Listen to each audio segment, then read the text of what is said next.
Bonjour à toutes et à tous et bienvenue dans ce nouveau numéro de Cap Amérique. Au menu cette semaine, le volcan Fuego au Guatemala continue de déverser d'importantes quantités de boue et de cendres ardentes. Des dizaines de personnes ont été tuées depuis dimanche. Des centaines sont portées disparues. Au Nicaragua, la répression des manifestations contre le président Daniel Ortega continue de faire des victimes. Plus de 100 morts depuis le 19 avril. Au centre des injustices, il y a également les indigènes. Ils tentent de se battre pour préserver leurs terres. Reportage à suivre. Et puis, vendredi débutera le sommet du G7 au Québec. Vous le verrez dans notre reportage. L'occasion pour les anti-G7 de manifester au nom, disent-ils, de la lutte contre l'impérialisme économique néolibéral du groupe des 7. Et nous débutons avec cette image impressionnante du volcan Fuego au Guatemala, entré en éruption dimanche. Depuis, il ne cesse de déverser d'importantes quantités de boue et de cendres ardentes. Une nouvelle explosion a contraint les secouristes à interrompre leurs recherches. Des centaines de personnes sont toujours portées disparues et des dizaines ont été tuées. Kevin Batista et Pierre Delrieux. Un village entier sous les cendres.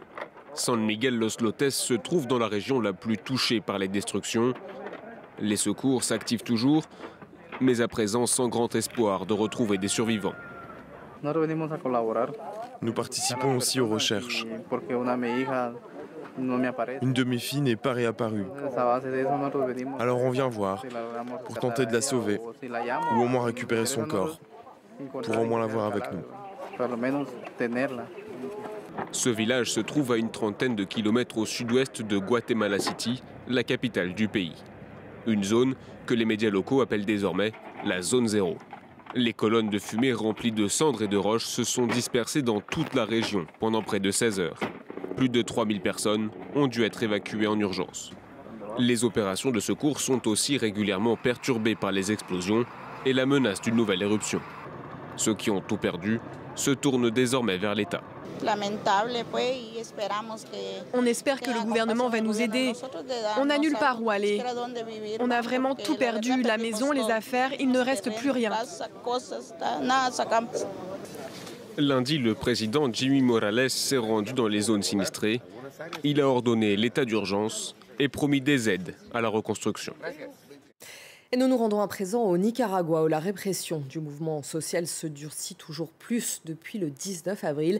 Des dizaines de personnes ont été tuées. Il y a également de nombreux disparus. Les manifestants réclament notamment le départ du président Daniel Ortega. Et parmi eux, il y a les indigènes. Les tribus dénoncent l'accaparement de leurs terres par ce qu'ils appellent des colons.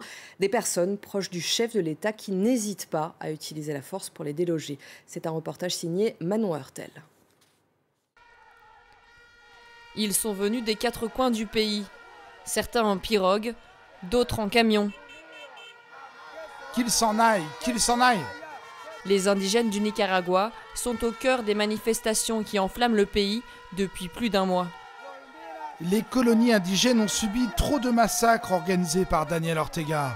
Il a envoyé des colons pour nous voler nos terres. Et ça, ce n'est pas acceptable. Depuis l'arrivée au pouvoir de Daniel Ortega, les 22 peuples indigènes du pays ont vu leur territoire réduire de 40% de manière totalement arbitraire. Comme ici, dans ces montagnes protégées par l'UNESCO, 30 000 indigènes luttent pour garder leurs propriétés.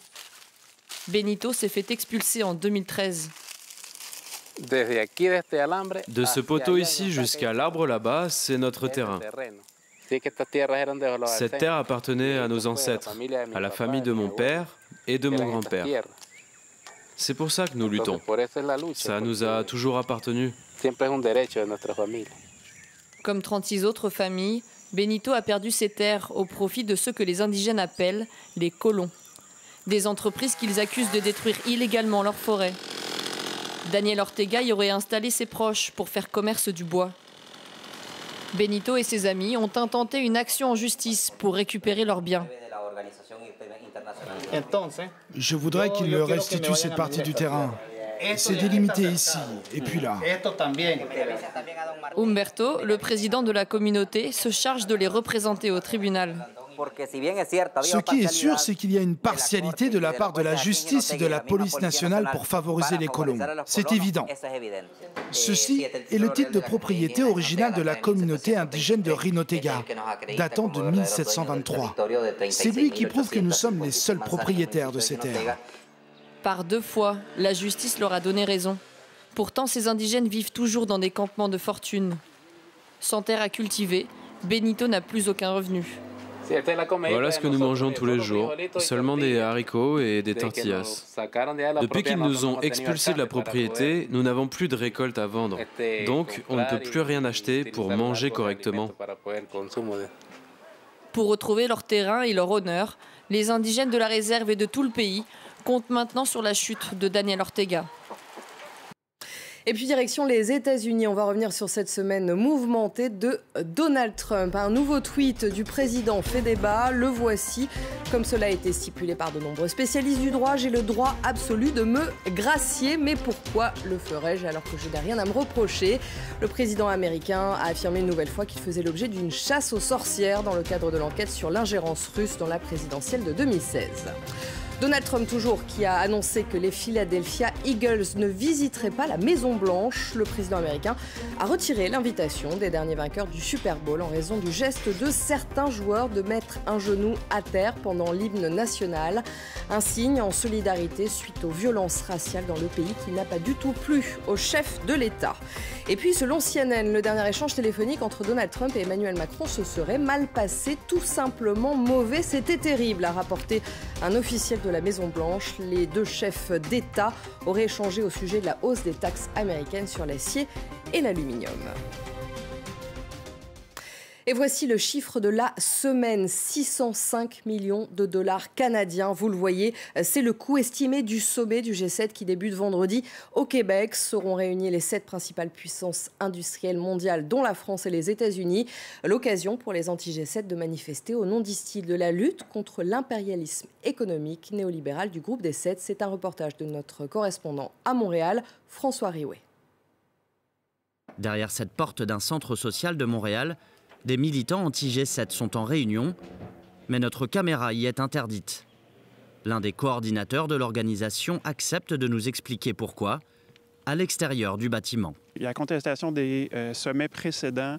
Les images qui ont été prises à l'intérieur des assemblées ont servi pour arrêter des gens. Donc les personnes qui viennent et qui participent à l'assemblée préfèrent ne pas être filmées pour éviter ce genre de problème-là. Les anti-G7 veulent rester anonymes, mais cherchent malgré tout à recruter. Au nom, disent-ils, de la lutte contre l'impérialisme économique néolibéral du groupe des 7. À 400 km de là, direction La Malbaie, village touristique de 8000 habitants où seront reçus les chefs d'État. Qu'est-ce qui est incontournable pour faire un G7? L'argent. L'argent? Des clôtures. Comment? Des polices. Pour cette association locale, les promesses de retombées économiques du sommet servent surtout à faire oublier le coût de son organisation. On dénonce les coûts astronomiques de ce G7-là. On parle de 600 millions, de l'argent qui devrait être réinvesti dans nos services publics, dans nos programmes sociaux qui ont été mis à mal énormément dans les dernières années, entre autres au Québec avec les politiques d'austérité. Côté sécurité, clôtures et caméras sont déjà dressées autour du manoir Richelieu. Les autorités jouent la carte de la proximité avec la population, tout en prévoyant un encadrement très serré des manifestations d'opposition au sommet.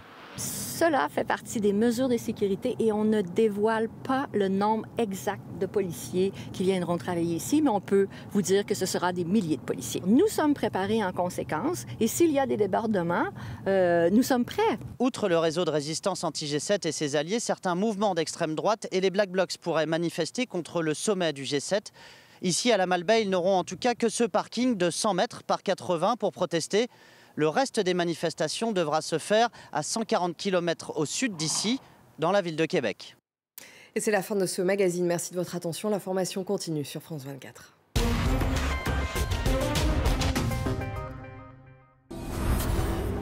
Wadoud est un rêveur afghan.